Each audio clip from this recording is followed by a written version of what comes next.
नमस्कार, स्वागत है आपका न्यूज इंडिया में। मैं हूं आपके साथ उमंग मथुरा। ये बुलेटिन की शुरुआत करते हैं इस वक्त की कुछ प्रमुख खबरों के साथ। पश्चिम बंगाल और असम समेत 4 राज्यों और एक केंद्र शासित प्रदेश में विधानसभा चुनाव की तारीखों के ऐलान के साथ ही राजनीतिक दलों की ओर से उम्मीदवारों के चयन को लेकर बैठकों का दौर शुरू हो चुका है। बंगाल में बीजेपी की प्रदेश इकाई ने उम्मीदवारों को लेकर मंथन कर लिया और अब अंतिम फैसला दिल्ली में लिया जाना है। बीजेपी की केंद्रीय चुनाव समिति की गुरुवार को एक अहम बैठक होने वाली है। बीजेपी की बंगाल कोर ग्रुप की बैठक पार्टी के शीर्ष नेताओं के साथ सुबह 11 बजे होगी और शाम 7 बजे प्रधानमंत्री नरेंद्र मोदी के आने के बाद केंद्रीय चुनाव समिति की बैठक हो सकती है। माना जा रहा है कि चुनाव समिति की बैठक के बाद ही उम्मीदवारों पर मोहर लगेगी, जिसके बाद उम्मीदवारों की सूची भी जारी की जा सकती है। पहली बैठक में बंगाल और असम के पहले चरण के चुनाव के लिए उम्मीदवारों का ऐलान हो सकता है।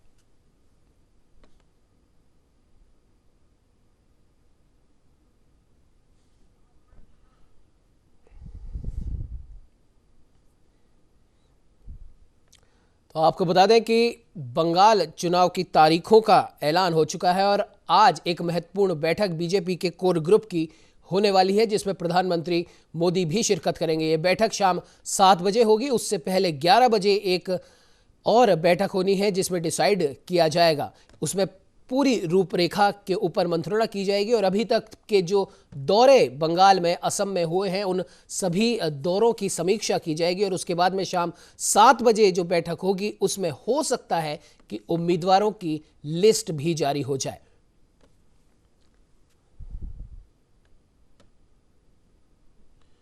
भाजपा की सेंट्रल इलेक्शन कमेटी की नई दिल्ली में आपको बैठे बता दें कि एक बैठक प्रस्तावित है। प्रधानमंत्री नरेंद्र मोदी, गृह मंत्री अमित शाह, केंद्रीय मंत्री नितिन गडकरी, भाजपा के राष्ट्रीय अध्यक्ष जेपी नड्डा, बीएल संतोष और कई अन्य वरिष्ठ नेता इसमें हिस्सा लेंगे। तो वहीं इस पर बात करने के लिए हमारे साथ हमारे वरिष्ठ संवाददाता रमेश पुरोहित जी फोन लाइन पर जुड़ चुके हैं। रमेश जी, एक महत्वपूर्ण बैठक आज बीजेपी की कोर कमेटी की होनी है। उससे पहले भी एक बैठक होगी 11 बजे और उसके बाद में शाम 7 बजे एक बैठक प्रस्तावित है जिसमें प्रधानमंत्री नरेंद्र मोदी भी हिस्सा लेंगे। क्या कुछ कहना है आपको? पश्चिम बंगाल में बीजेपी जिस तरह से तैयारियां करके चुनाव मैदान में उतर रही है, निश्चित रूप से वह राज्य बीजेपी के राजनीतिक भविष्य को आगे पुख्ता तौर पर मजबूत करेगा, क्योंकि दक्षिण क्षेत्र में यह सबसे जो प्रमुख राज्यों में गिना जाता है बीजेपी के एंकर होने का। लिहाजा पिछली बार भी जब विधानसभा के चुनाव हुए थे तब जो है बीजेपी ने बहुत तैयारियां की थी, लेकिन उसको आशातीत सफलता नहीं मिली। लेकिन इस बार इसके लिए करो या मरो की स्थिति है। लिहाजा वह अंतिम रूप से पुख्ता तरीके से इस तरह से मजबूत होकर के मैदान में उतरना चाहती है जिससे कि वहां सरकार बनाई जा सके। और जिस तरह से पिछले 2-2.5 साल से जो बीजेपी ने वहां अपने राजनीतिक शक्ति के रूप में अपने को स्थापित किया है, और खास करके किसी भी राजनीतिक दल के लिए महत्वपूर्ण होता है कि उनके उम्मीदवारों का चयन किस तरह से हो। अगर उम्मीदवारों का चयन सही ढंग से होता है तो किसी भी राजनीतिक दल के लिए चुनाव जीतना थोड़ा आसान हो जाता है। लिहाजा बीजेपी तमाम पहलुओं को ध्यान में रखते हुए कि इस बार के चुनाव में किस तरह से सरकार बनानी है वहां पे, उसके ऊपर ज्यादा फोकस ध्यान कर रही है। और पिछले काफी महीनों से बीजेपी के जो केंद्रीय नेतृत्व है लगातार पश्चिम बंगाल के दौरों पर जाते रहे हैं, वहां के लोगों के मूड को उन्होंने भांपा है और वे उसी के अनुरूप अगर उम्मीदवार उतारते हैं, क्योंकि किसी भी चुनाव को जीतने के लिए जो उम्मीदवारों का चयन काफी महत्वपूर्ण होता है। लिहाजा बीजेपी जो है पूरी तरह से तैयारी करके वहां के जो स्थानीय समीकरणों और स्थानीय राजनीतिक परिस्थितियों को ध्यान में रखते हुए अगर उम्मीदवारों का चयन करेगी तो निश्चित रूप से इस बार जो है वहां पर जो है बीजेपी की सरकार बननी तय है। लेकिन सबसे बड़ा सवाल यही है कि उम्मीदवारों का चयन करने के लिए जो फीडबैक ग्राउंड लेवल से आता है वहां से, उसके ऊपर किस तरह से ध्यान दिया जाता है।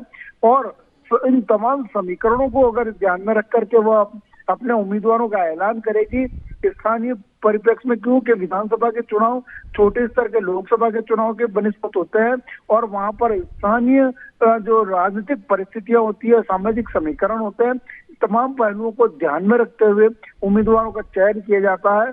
लिहाजा यह जो दिल्ली में कोर कमेटी की जो बैठक होनी है उसमें इन सभी पहलुओं पर विचार करके जब वो अपनी एक सूची को जारी करेगी तो उससे ही बीजेपी के जो है राजनीतिक भविष्य का आधार तय होगा, चुनाव में जीत का कारण बनेगा। लिहाजा बीजेपी किसी भी स्तर पर कोई भी कमी छोड़ना नहीं चाहती। प्रचार के माध्यम अगर बात करें तो बीजेपी ने पूरे संसाधन वहां झोंक रखे हैं, लेकिन इन संसाधनों के आधार पर चुनाव जीता नहीं जाता। और अगर इन सभी के साथ में चुनाव जीतने के जो तौर तरीके होता है, उसमें सबसे जो महत्वपूर्ण होता है वह होता है कि उम्मीदवार का चयन। तो उम्मीदवार का चयन लोगों की अपेक्षाओं के अनुरूप किस तरह से हो, यह सबसे बड़ा महत्वपूर्ण होगा। और बीजेपी इसमें जो पारंगत हासिल है उसको एक प्लस पॉइंट यह है कि वह लोगों के मूड को भांप करके उम्मीदवारों का चयन करती है। राज्य के तमाम जो देश के तमाम इलाकों में, अब आसाम की बात करें तो आसाम में भी चुनाव जीतने के लिए जो पिछली बार उसने तौर तरीके अपनाए और खास करके उम्मीदवारों को जो चयन किया वह उसकी जीत का आधार बना।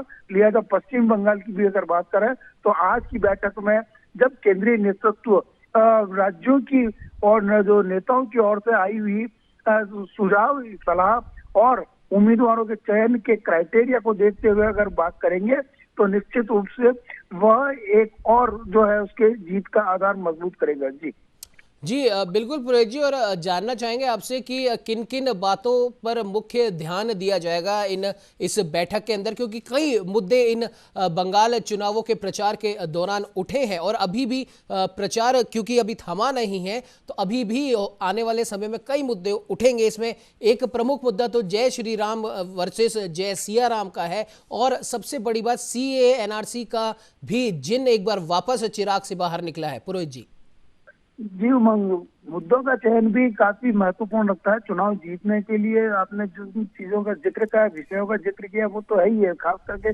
किसान आंदोलन जो उत्तर भारत में जो चल रहा है, और किसान पिछले लगभग 3 महीने से भी ज्यादा समय से जो आंदोलनरत है, उसका भी असर देखने को मिल सकता है। लेकिन स्थानीय जो परिस्थितियां अलग होती है, किसानों के मसले अलग होते हैं, लिहाजा ये भी एक विषय रहेगा। लेकिन इसके अलावा जो बांग्लादेशियों की घुसपैठ का मामला हो वो, या NRC का मामला हो वो, इसके अलावा जो स्थानीय मुद्दे होते हैं और पिछली सरकार के जो जन विरोधी नीतियों को आधार बनाते हुए जो क्या बीजेपी पिछले लंबे अरसे से सरकार के खिलाफ सड़कों पर उतरी है और वहां पर बीजेपी कार्यकर्ताओं की हत्याओं या और जो दिक्कतें उनके सामने आई है, ये सारे तमाम मुद्दे तो होंगे। लेकिन स्थानीय मुद्दों को लेकर के बीजेपी जो है चुनाव और एक विकास का जो एजेंडा है, जो कि देश के अन्य राज्यों में जहां जहां बीजेपी की सरकारें हैं वहां के कार्य और कार्यशैली को लेकर के वो पश्चिम बंगाल जा रहा है। तो कई मुद्दे उसमें शामिल है, तात्कालिक भी है और स्थानीय मुद्दे भी हैं, देश के मुद्दे भी है। लिहाजा बीजेपी इन तमाम पहलुओं को, खास करके एक तो उम्मीदवारों का चयन, दूसरा कि चुनाव प्रचार का तौर तरीका, और तीसरा कि वहां के स्थानीय विषयों को प्राथमिकता देते हुए बीजेपी इस चुनाव को आगे ले जाना चाहती है। और आज की बैठक में बिल्कुल पुरोहित जी, बिल्कुल आपने सही कहा, कहीं ना कहीं स्थानीय मुद्दे भी इन चुनावों में काफी अहम होंगे, क्योंकि ये विधानसभा का चुनाव है और अक्सर देखा गया है कि विधानसभा चुनावों में स्थानीय मुद्दे काफी रोचक ढंग से उठाए भी जाते हैं। फिलहाल इस खबर पे तमाम जानकारी देने के लिए आपका बहुत बहुत धन्यवाद।